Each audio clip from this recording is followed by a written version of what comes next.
This video will show you how to improve the performance of your website by adding expires headers to your htaccess file. Well, I say htaccess, I actually mean .htaccess to be technical. Now, what the heck is an expires headers? Well, when set up properly, expires headers tells your browser whether an item like an image or a CSS file or an audio or video file can be stored in the browser for future access, or if the browser has to go all the way back to the server or the source to get that item. For example, whenever you set up an expires header for one of these items like the CSS file, then when the visitor returns to the site, because they're not going to experience the benefit of this the first time they visit your site, only the second visit on. But whenever they do return to the site, that particular CSS file, along with all the other items that have the expires header set for, will load a ton faster because they are already stored in the visitor's browser, and the visitor's browser does not have to go all the way back to the server to get those items. So not only does your visitor experience a much faster load time on your site, but you're saving a ton in bandwidth as well.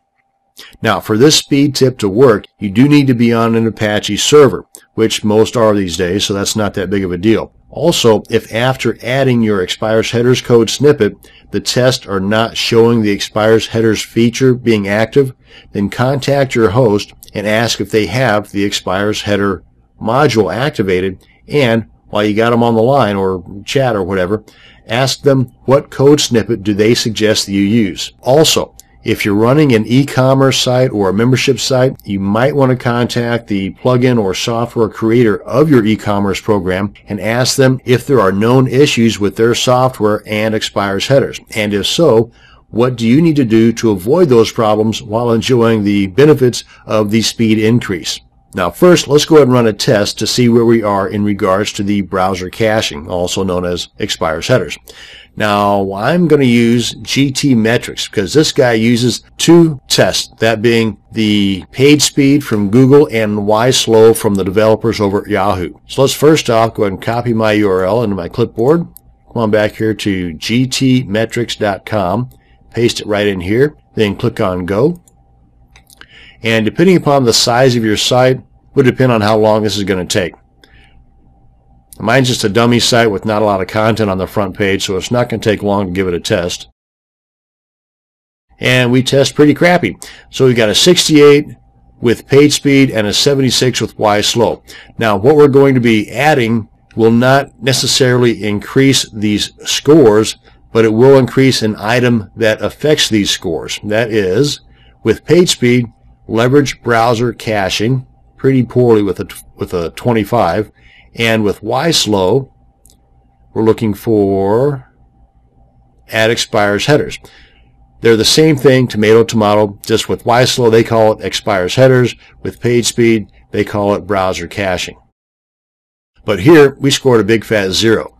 So let's go ahead and up these numbers. Now, first off, we want to get the code that we want to add to our .htaccess file, and that can be had at a site called HTML5 Boilerplate. And whenever we get to HTML5boilerplate.com, left-click on Source Code, come on over here and left-click on .htaccess. This just has a whole bunch of different code snippets for your .htaccess file, one of which is the one for expires headers. So we can just scroll all the way down here, and I'm looking for something inside of this title area that says expires headers. Now you can do a search like Control F and just type in your search box expires headers, and it will be much faster than what I'm doing here. But I believe we're right here. Okay, this is what I'm looking for. Everything between this box here and this box here, I want to copy into my clipboard. So from the opening if module to the closing if module contains several different code snippets for your .htaccess file that regulates particular items or particular elements within your WordPress site. Now, and if you decide not to have some of these items, like maybe you don't want to have this one here, or maybe you don't want to have these here, you do want to have this one here, expires active on, because that's going to turn things on for you. Let's go ahead and right click and copy this. Now once you got this copied, you want to head on over to your cPanel control panel. I've already logged in here, and then go to your file manager. Just left click on that. And you want to look for the .htaccess file in the root directory of your WordPress install. Select it, and then right click, and then left click on code edit, or select it and come on up here and left click on code editor. Either way, you'll end up at the same spot. And the big difference between code editor and editor is that with code editor you got these numbers over here.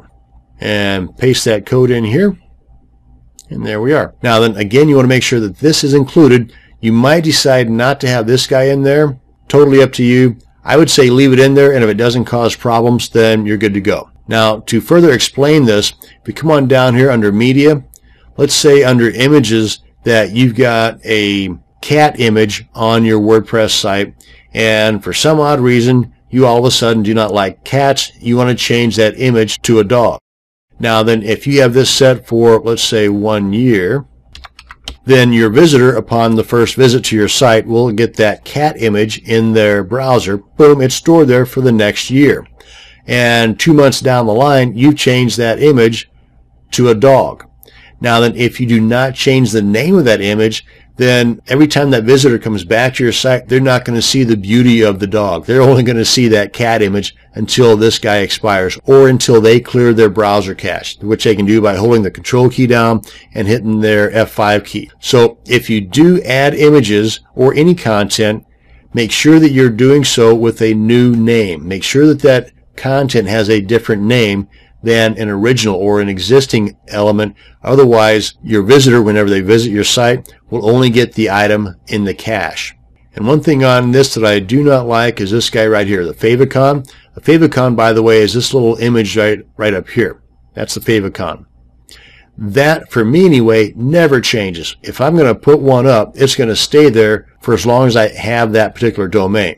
So having this at 1 week is silly to me. That should be forever, but I don't think there is a forever, so I'm going to go ahead and go with a year. So any changes you make here, come on up here, click on Save Changes. We're done here. We're going to close this guy out. We're done here. We're going to close this out. And let's come on back here. And remember, for the Y slow, we've got a fat 0, and for the page speed, we had 25. Let's go ahead and rerun this test.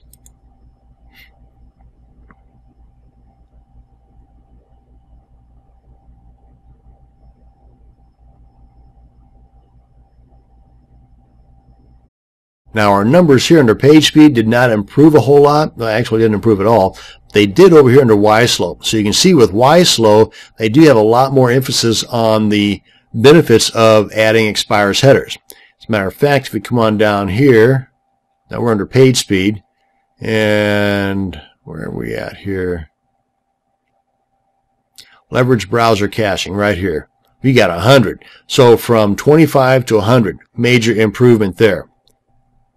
Under Y slow, add expires header from, what was it, 0 to 89, another major improvement. Now that's doing things manually. There's another way, and that is by adding a plugin called Auto Optimize or Autopomize, or however you pronounce that. This is a plugin that pretty much does the same exact thing. I myself would rather have a limited number of plugins on my WordPress site, because the more plugins that you have, the more load you have on resources, and in some cases, what little speed improvements you have from the plugin can be eaten up by the number of resources that's being used on your server. So this is totally up to you, however you want to go. Myself, I'd much rather hard code if possible, and by doing what I just showed you, you're not adding any additional plugins, and it works just fine. But if you don't want to get your hands dirty by going into your .htaccess file, and that's the case with a lot of folks, they just are just terrified of getting into the code thing. If that's the case, here's a plugin that will help you out immensely. And that's going to bring us to the end of this video on adding expires headers to leverage browser caching. Thanks for watching, and you have a great day.